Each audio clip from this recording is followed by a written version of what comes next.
there's a lot of potential in Calgary. Like it's been a hot, vibrant place for a long time, and then it just seems to kind of fade off. And then well, I tell you, coming out of COVID, right? Yeah. I mean, we've been locked down for 16 months. We are during Stampede Week, and that energy, it's back, right? Yeah. And you can see it's building, right? And just being at different events and, campaigning and so forth. So I've been at multiple events on a daily basis, but just seeing people's face, seeing their eyes light up, talking about the future, right? Yeah. And I say this all the time, the greatest asset in the city of Calgary is its people. Yeah. Right. You can talk about amenities all day long and so forth, but it's the people.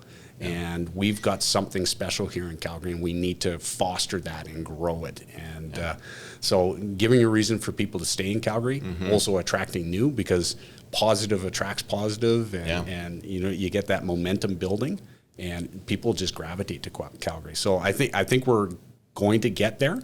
Just needs some strong leadership, but I love the city of Calgary. I love what it has to offer, what it's provided me, but we just got to get that vibe going again. Yeah. And we're just this week I've seen the uptick, right? The energy level, and we're on the right path. It's very exciting. I was thinking before you came in about a story. I was thinking, should I tell him this story? Because I know what you do for a living, kind of, or you have done.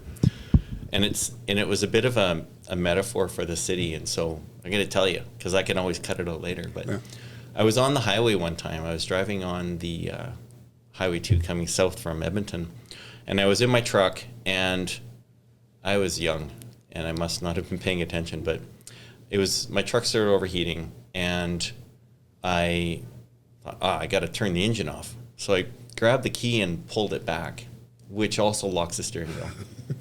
And then the road turned, and so I was in a swamp, and I had to call a tow truck. So, and I think it's a bit of a metaphor for Calgary. Is like, we're just cruising down the highway, everything's great.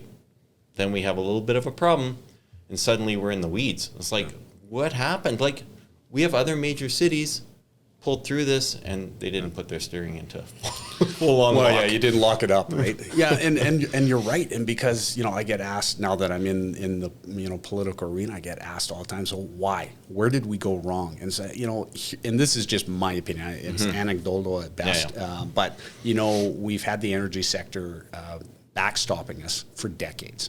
For 40, 50 years, right? So I firmly believe that a lot of the cracks that are showing in how we operate the city right now are due to the fact that we just didn't recognize them before, because we always had the energy sector writing checks to backstop us, right? So what happened in 2014, at the tail end of 2014, we see the energy sector drop off. And I honestly believe if it would have recovered in 2016, 2017, we wouldn't even actually be having this conversation, because we would have had enough in the coffers to cover us off, and we would have just gone back to normal and so forth. But because the downturn lasted so long, and we basically didn't have the energy sector backstopping us anymore, all the cracks shown. But the cracks were there for decades.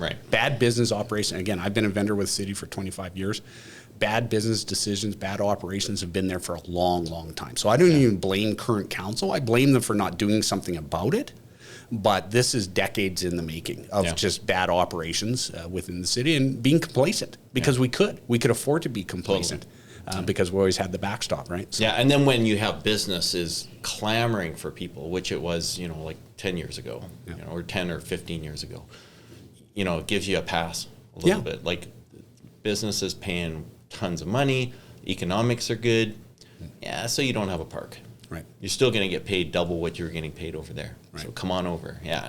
And land was cheap, houses were cheap, everything was good. Now you have to reinvent. Well, you have to got to be creative, you got to be innovative, and you work hard, right? Like I've often said, because I've operated business in different countries, and Canadian business operators are what I consider the best in the world. I really firmly believe that, especially when I go up against U.S. operators in competitive bids and so forth. Canada business operators will kick their ass all day long, 24/7, 365, because we need to, because the market's that much smaller. We have to earn every customer we get, and we got to work hard to keep them. Down there, the market's so large, and I see that, and I see it in their attitudes. If you're a U.S. operator, Mr. and Mrs. Customer, hey, look, if you don't like my pricing or my customer service, get out of the way, because I got 100 other people stand behind you ready to write a check. That's right. Well, in Canada, that doesn't fly. Right? Like you got to earn your customer, and then you got to earn the right to keep them. And so for me, it's just having that burn in the belly, right? Always looking to do better, always looking to improve. Not to say that we're bad today, but can we be better tomorrow?